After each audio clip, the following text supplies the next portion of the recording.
শিলং ঢুকছি আর খুব সুন্দর ভিউজ আসছে এখন, আমি খুব খুশি। চলো দেখা শুরু করি।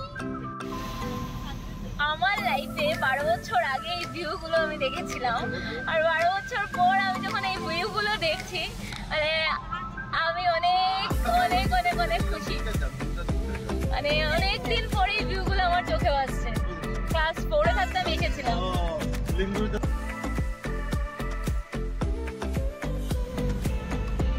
বন্ধুরা, এই ব্লগে হচ্ছে তোমাদেরকে আমি অন্য কিছু দেখাতে পারছি না, কিন্তু শিলংয়ের রাস্তার ভিউটা আমি তোমাদের সঙ্গে শেয়ার করছি। যারা যারা আসেনি তাদের জন্য, যারা যারা এসেছে তারা তো জানো, কিন্তু আমি চাই না যে তোমরা কিছু একটা ক্লিপও মিস যায় তোমাদের। আমাদের কলকাতার অনেক বন্ধুরা আছে আমার, যারা আসেনি তাদেরকে আমি এই জিনিসটা দেখাতে চাইছি, প্রকৃতি সৌন্দর্য কি হয়।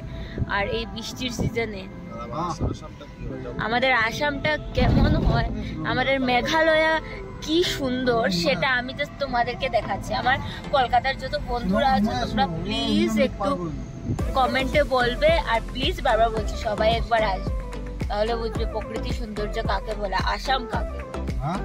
রোডগুলো জাস্ট দারুণ, আমার বলার কিছু নেই, জাস্ট দারুণ দারুণ দারুণ দারুণ।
জানাচ্ছি উঠোনপুদের পরে, তারপর এখন আমরা এসেছি খেতে।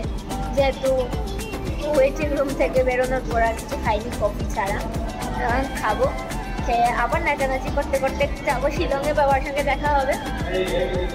আর আগের ব্লগগুলো দেখলে হয়তো বলবে যে এই মেয়েটা একটু আগে কাদো কাদো সুরে কথা বলছিল, এখন এত খুশি। ভাই খুশি তো হওয়ার কোথায়, ওয়েদারটা এরকম, তারপর শিলংয়ের রাস্তা খুব ভালো, খুব মজা হচ্ছে।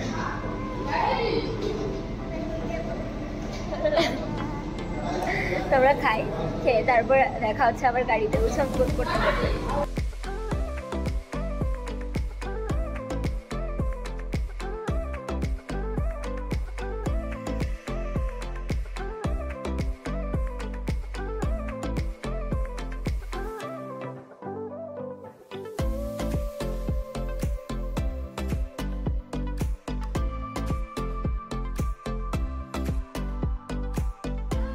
এখন পাহাড়ের উপর দিয়ে উঠছি তো, তার জন্য হয়তো একটু স্লো হচ্ছে, তাই না? ও না, তাহলে গাড়ি বেশি তার জন্য, পাহাড়ে উঠছি তার জন্য। আর এখন আমরা উমলাং লেকের দিকটা ক্রস করে যাচ্ছি।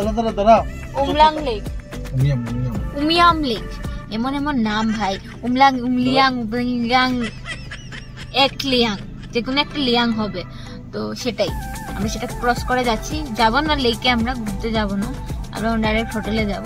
আমি ঘুমিয়ে গেছিলাম, তারপর উঠেছি, উঠে এখন আমরা উমিয়াং লেকটা ক্রস করছি।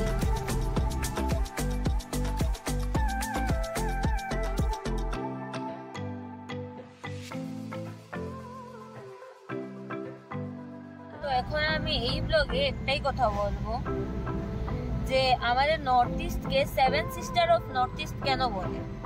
আর কলকাতার একজন গণ্যমান্য ব্যক্তি আমাকে খুব বাজেভাবে ইনসাল্ট করেছিল, ইনসাল্ট না, ওনাকে আমি হয়তো সময় মতো উত্তর দিতে পারিনি। আমি গুরুজন ভেবে হয়তো মনে করেছি যে ব্যাপারটা তর্ক হবে, তার জন্য আমি বলিনি। আমি আমার মতন করে আমার ব্লগে বলছি, তোমাদের সঙ্গে আমার 7 সিস্টার অফ নর্থ ইস্টের পরিচয় করাচ্ছি, ঠিক আছে? তো চলো পরিচয় করাই। ভারতের উত্তর পূর্ব প্রান্তে যে 7টি রাজ্য আছে তারা একে অপরের নির্ভরশীল, ঠিক আছে? নানা কারণে এরা একে অপরের সঙ্গে জড়িয়ে আছে। এইসব রাজ্যে যেমন আছে নিজস্ব সংস্কৃতি, তেমনি আছে এক মনোরম পরিবেশ। এখানে বেশিরভাগ মানুষই নানা আদিবাসী জাতি এবং উপজাতি সম্প্রদায়ের। একই সঙ্গে পাহাড়ের জঙ্গলে ঘেরা এই রাজ্যটি নিজের রূপে সুন্দর সজ্জিত থাকে। একসঙ্গে এই 7 রাজ্যের তারা 7 বনও বলা হয়। 7 বন এই রাজ্যগুলি হলো অরুণাচল প্রদেশ, মিজোরাম, মণিপুর, মেঘালয়, নাগাল্যান্ড, ত্রিপুরা এবং আসাম। আর এদের মধ্যে সবচেয়ে বড় রাজ্য হলো অরুণাচল প্রদেশ। এখানে আছে প্রধানত 26টি আদিবাসী সম্প্রদায় এবং প্রায় 100টি উপজাতি সম্প্রদায়। বুঝতে পেরেছো তো আসামকে 7 সিস্টার অফ নর্থ ইস্ট কেন বলা হয়? এটা হলো আমাদের সংস্কৃতি, এটা হলো আমাদের সৌন্দর্য। আর সৌন্দর্যটা কেন বলা হয় সেটা আমি আর বেশি বাড়িয়ে বলছি না, সেটা তোমরা ভিডিওতে বুঝতে পারবে, আর গুগলেও সার্চ করতে পারবে। আর যে গণ্যমান্য ব্যক্তি আমাকে এই কথাটা বলেছিল, ওনার জন্য, নাম বলছি না কিন্তু ওনার জন্য এই ক্লিপটা ওনার জন্য। আর হ্যাঁ, যারা যারা আসনি তারা অবশ্যই এসো। আর আসামকে যারা জঙ্গল মানে জঙ্গল বলো সেটা না বলে একবার ঘুরতে এসো। হ্যাঁ, অবশ্যই অনেকে এসেছো ঘুরতে। আসাম কিন্তু আসাম, নর্থ ইস্ট, শিলং, মেঘালয় নাম বলেছি তোমাদেরকে আমি। সেই জিনিসগুলো হলো মানে দেখার মতো জিনিস। আমাদেরকে বেশি কথা বলবো না, আজকে ভিউটা আর তোমাদের এই জিনিসটা আমি জাস্ট তোমাদেরকে শোনালাম। আমি তর্কতে যাই না, কিন্তু আজকে আমার মনে হলো এটা শিলংয়ের রাস্তায় যখন এসেছি, মেঘালয়ে যখন এসেছি, একটু তো পরিচয় করানো যাক, তার জন্য আমি পরিচয় করিয়েছি। তার থেকে বড় আর কিছুই না।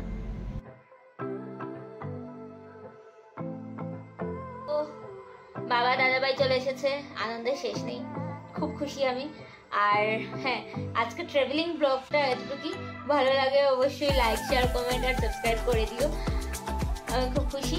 আর হ্যাঁ, শিলংয়ের যদি ঘুরতে যাই তাহলে অবশ্যই আরেকটা নতুন ব্লগ আসবে, অবশ্যই আমার চ্যানেলে চোখ রাখবে। আর হ্যাঁ, সাবস্ক্রাইবার বাড়ছে, এটাও আমার দেখে খুব ভালো লাগছে। আর এইভাবে সাপোর্ট করে যাও তোমরা, তোমার কাছ থেকে আর কিছুই চাই না, একটু সাপোর্ট চাই, একটু ভালোবাসা চাই। আর হ্যাঁ, অবশ্যই ভালো লাগলে লাইক, শেয়ার, কমেন্ট আর সাবস্ক্রাইব করে দিও। আর আমি কাউকে খুঁজিয়ে কিছু বলিনি, যেটা আমি বলেছি শুধু আমার আসামকে একটু তোমাদের সঙ্গে পরিচয় করিয়ে দিয়েছি, এটাই আর কিছু। ঠিক আছে, কেউ মনে নেবে না কিন্তু। চলো আজকের জন্য টাটা। এই যে দাদাভাই, এই টাটা বল, এই টাটা বল, টাটা বল। মানে সবসময় এরকম করবে। আর আজকের জন্য টাটা, বাই।